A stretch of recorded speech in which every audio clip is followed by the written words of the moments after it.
In what you've done with your life thus far, is it giving you what you want? Is it giving you what you want? When you look toward the future, when you look at all that's going on out here, is there some place within yourself you say, hey, I know I need to be out there in that arena. I know I can do more than what I've been doing. I know there's some great music that I have within me that I haven't brought out here yet. Is that something that you begin to look at within yourself? See, I say if you look at your life, and if you're not getting what you want, you owe it to yourself to do something differently. If you're on a job, 85% they say of Americans go to jobs that they're unhappy. If you're doing something 8 hours a day that you don't like, it's not giving you what you want, it's not giving you a strong feeling of satisfaction and fulfillment, you're miserable, you hate to go there, you're depressed just thinking about it, you sing the "Thank God It's Friday" song every week. If that's what it is, you owe it to yourself to start strategically working to change directions. See, but you know what most people will do? Most people will resist change. Most people will fight change as if change would be worse than what they're experiencing. See, they know this. They're familiar with this. Most people will not challenge the unknown. They won't just step out there. See, there's certain things that's got to be in place. They got to see it all together. And life isn't like that. That's not how you grow. So as you look at your life, you're saying, I'm not getting what I want. As you begin to look toward the future, begin to know that whatever it takes for you to create that, you've got that in you. You've got that. You've got genius in you. You've got goodness in you. You've got creativeness in you. If you decide to take the initiative to change the current quality of your life, I say to you that you will find that the universe is on your side, that life is on your side. Now, will it be turbulent? Yes. Will it be easy? No, no. Will you have some opposition? Yes. Will I make a lot of mistakes? Yes. Will I get hurt? Yes. Yes. See, a lot of people won't try anything different in life because they don't want to get hurt. Let me tell you something. It's too much pain to duck. Pain is everywhere. You can hide under here. It will come where you are. It's everywhere. Viktor Frankl calls it unavoidable suffering. You can't duck it.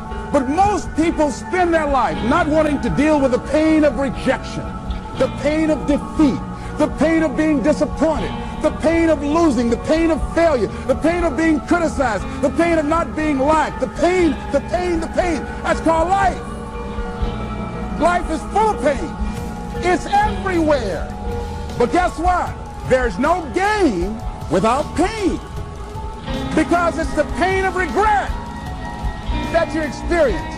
If I had it to do over again, that's a pain. Don't you know that's something? When you know, I was in a seminar once and this lady stood up. If I had my life to live over again, she talked about all of the things that she would do. And you can feel the pain of regret in her voice.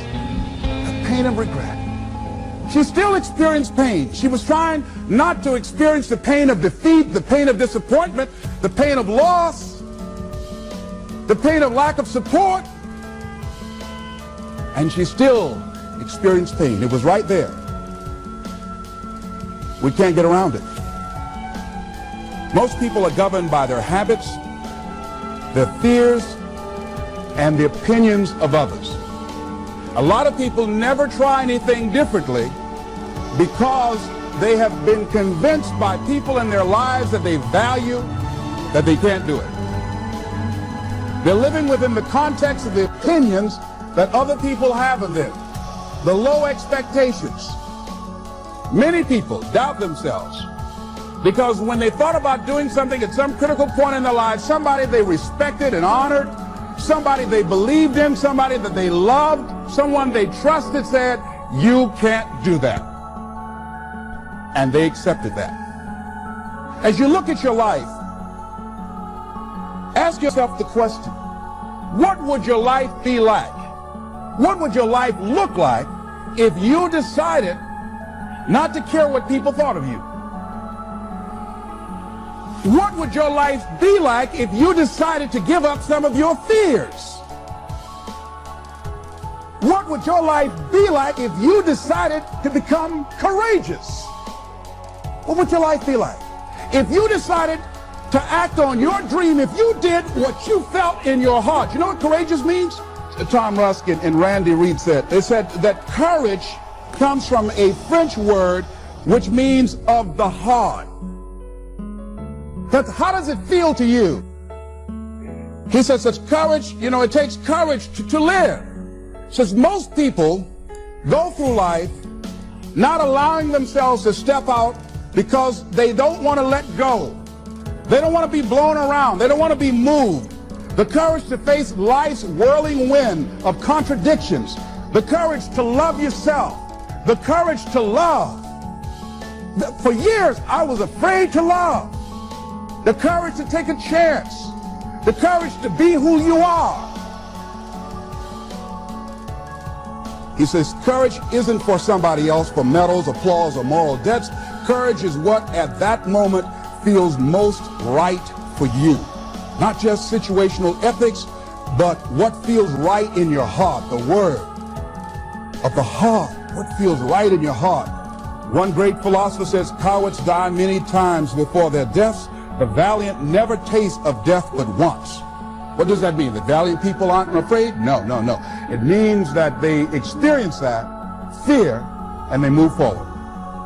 They move forward anyhow. Many people are dead now. Many people are allowing their dreams to die. Many people are allowing their ideas to lie dormant and collect dust. Many people have all this talent and ability that they are allowing to be buried inside of them, that they will take with them to their graves because they didn't have the courage to be who they are. And I say, as you begin to look toward the future and manifesting your greatness, it's going to take everything in you, that your life deserves the concentrated effort to begin to look at how is it that I can express more of me? How is it that I can bring my ideas out here now? How is it? And start living with a sense of urgency, because you're here today, you're gone today. Life is unpredictable. It's uncertain. There are no guarantees. No guarantees out here at all. So holding back, what are you waiting on? Ask yourself, what's the benefit of your waiting? What's the benefit of your not living your dream? What's the benefit of not listening to yourself? Oh, please, listen to yourself. You know the feelings. If you start listening to the feelings in your heart, and I'm doing it now more every day, I find that my feelings, I can trust them.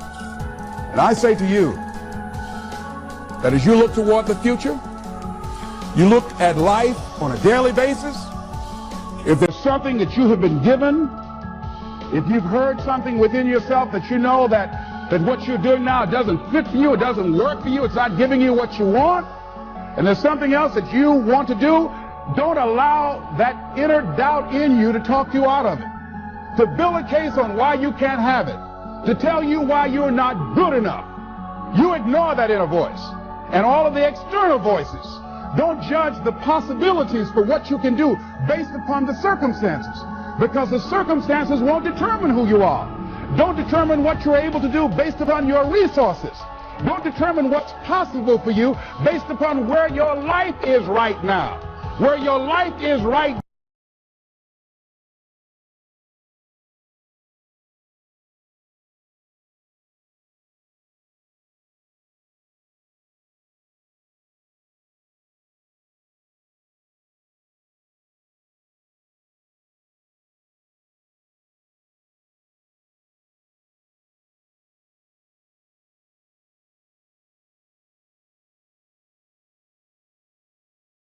What you learn from life, not losses, but investments of what's possible for you. And I say to you that once you start listening to yourself, and as you begin to act on your dream, as you start just trying to find your way, doing what you can with what you have, you will start seeing things opening up for you. You'll start attracting people. You say, where'd they come from?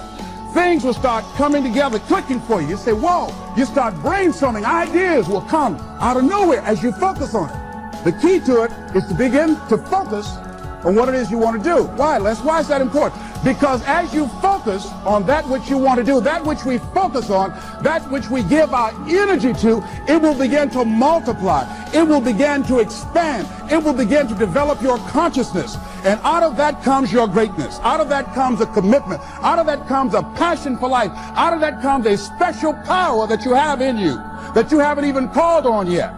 See, the powers that we have will never reveal themselves if we don't challenge them, if we don't put ourselves in a position where we have to use them. So one of the most important things, I was reading a book that's a really interesting book called Instant Millionaire, and the guy said, put yourself in a position where you can't retreat, where it's do or die, sink or swim. Here's what you'll find out. You'll develop incredible swimming skills. You'll find yourself stroking unlike you've ever seen before.